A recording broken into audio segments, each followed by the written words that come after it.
this one goes nowhere. Losing yardage back at the 22. That's going to go as a loss of a yard, and it'll be second down. Well, that one was over before it could get rolling. How about the D just knifing into the backfield and shutting that one down?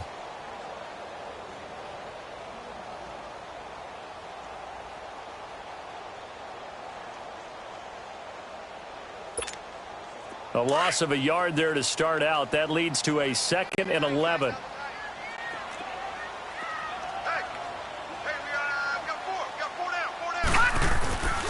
On second down, Cook. And he is met in his tracks behind the line of scrimmage. It'll go as a loss of a yard, and it'll set up 3rd down.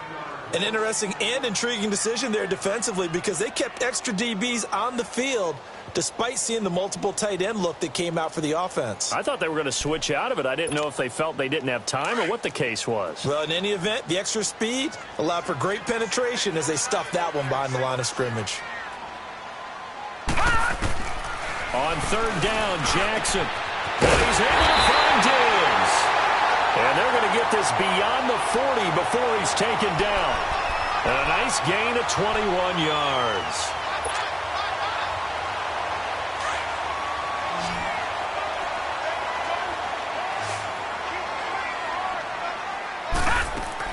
They'll throw on 1st down with Jackson. And he'll find Thielen on the right side. And he'll be brought down at the 48-yard line. 10 yards on the pickup there, and it'll be 2nd down.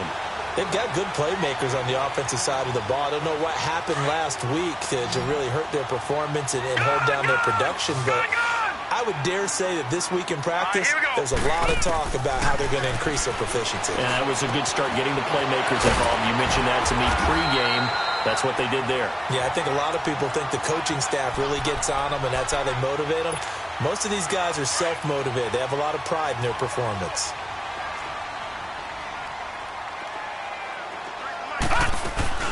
First down, here's the run with Cook. And he'll lose yardage on the play back at the 45-yard line.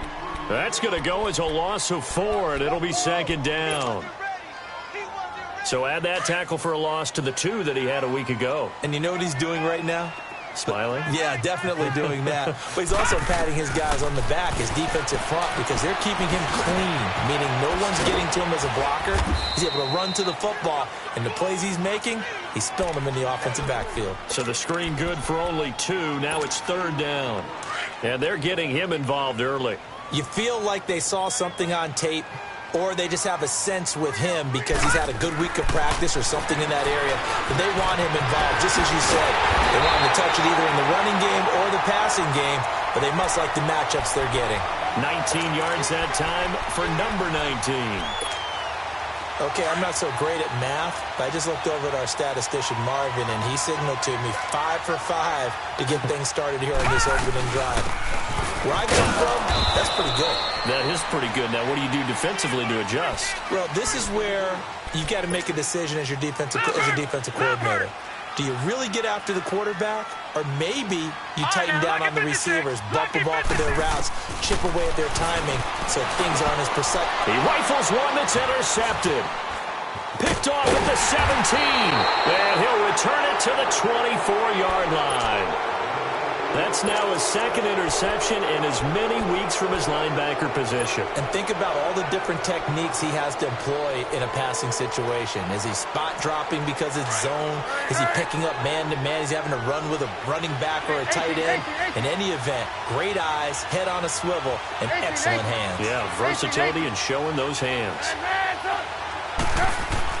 After the interception, here's Trubisky, eluding the pressure right. Oh, he's going to take a shot right away, and it drops down incomplete. Thought he might have had it. Instead, 2nd down. Well, one thing's for sure, when you've got a big receiver and you trust him downfield, you're going to give him opportunities to go up and get that 50-50 ball. And he is a darn good big receiver. Unfortunately, that time didn't work out. Nice job defensively. Throwing here, Trubisky. And the hook up here to Allen Robinson. And he'll be corralled right around the 34. A Chicago first down. The former Jag, Allen Robinson, on the catch from Trubisky. From the 34 now, here's 1st and 10.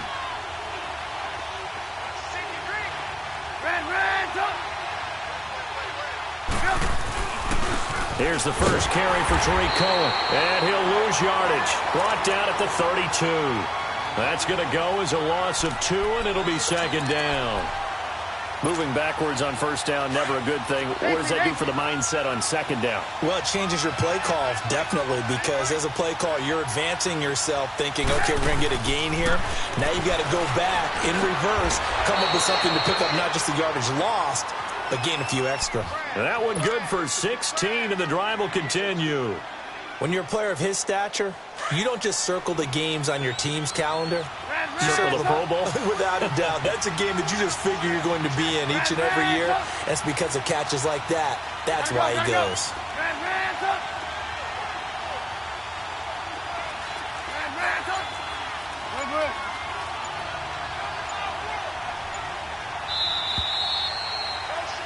Brandon Gaudin, Charles Davis back with you as it's Bears football here to begin quarter number 2. And they've got it here with a first down.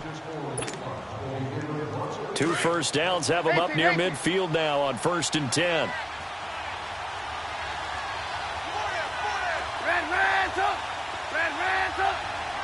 Gotta go. 18.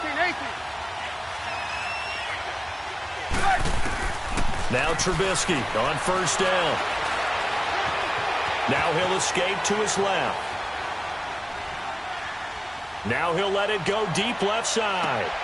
And the defense has it covered. It's intercepted. Picked off by the USC man, Adoree Jackson. And a big turnover there as his guys will get the football back. And now out comes Minnesota. That opening drive ended with the INT. It didn't lead to points, but still not the way they were hoping to begin the game. But how about going and telling your defense, thank you, a huge thank you. You said it didn't lead to points, stalled off that drive. Now they've got a chance to redeem themselves and maybe reward their defense a little bit by putting some points on the board on this one. Now the first play of the drive there is incomplete.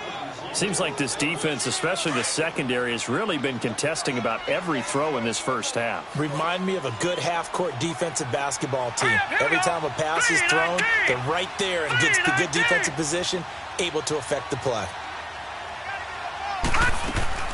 2nd and 10. Here's Jackson again. The left side caught by Diggs. And he'll get it up a little shy of the 15. They'll spot him down at the 14-yard line. And they'll get 9 there as that sets him up better for 3rd down.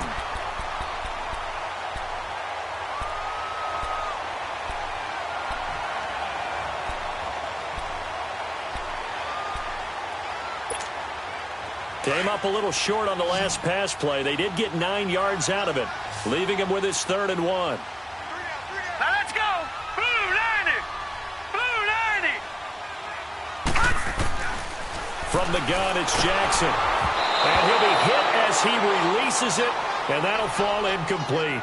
I think he had to unload that one before he wanted to. He was right up in his grill. I think he was a dentist there without a license, don't you? Just not enough time for the play to develop. Just lucky it wasn't a fumble, really. On now to kick it away is the punter, Matt Weil.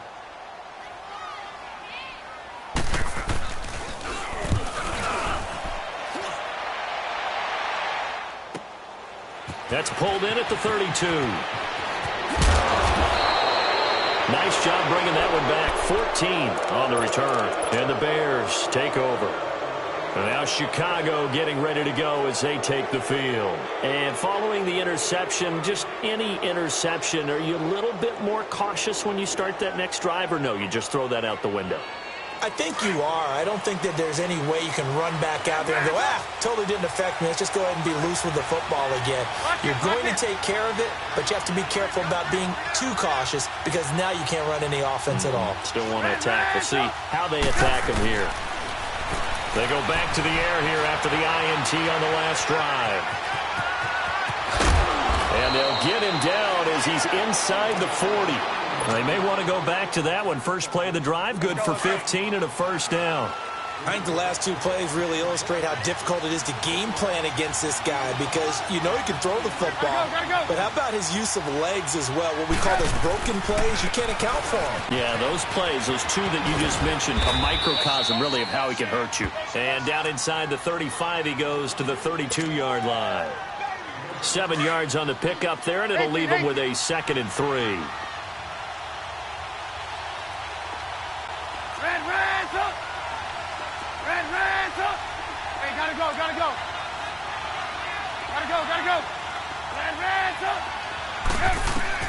On second down, Trubisky. And he'll go out of bounds inside the 15-yard line. 18 yards on his first catch of the game. It's a first down.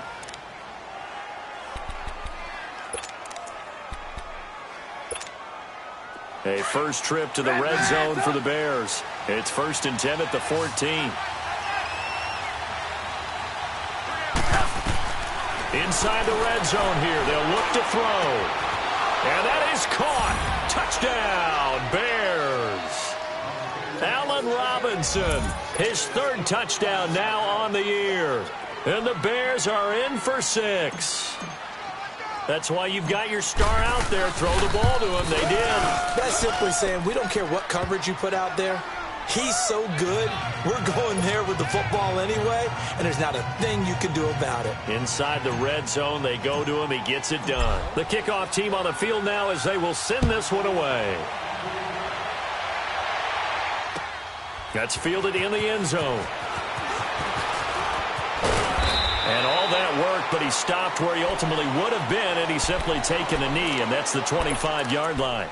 The Vikings offense now heading out to take over. And things haven't started so well for this side. 2 drives, 2 punts. So now you've got to start looking not just at play calling, but which guy's going to step forward and say, okay, let's get this thing done. Because within that unit of 11, sometimes one guy can make a big-time play.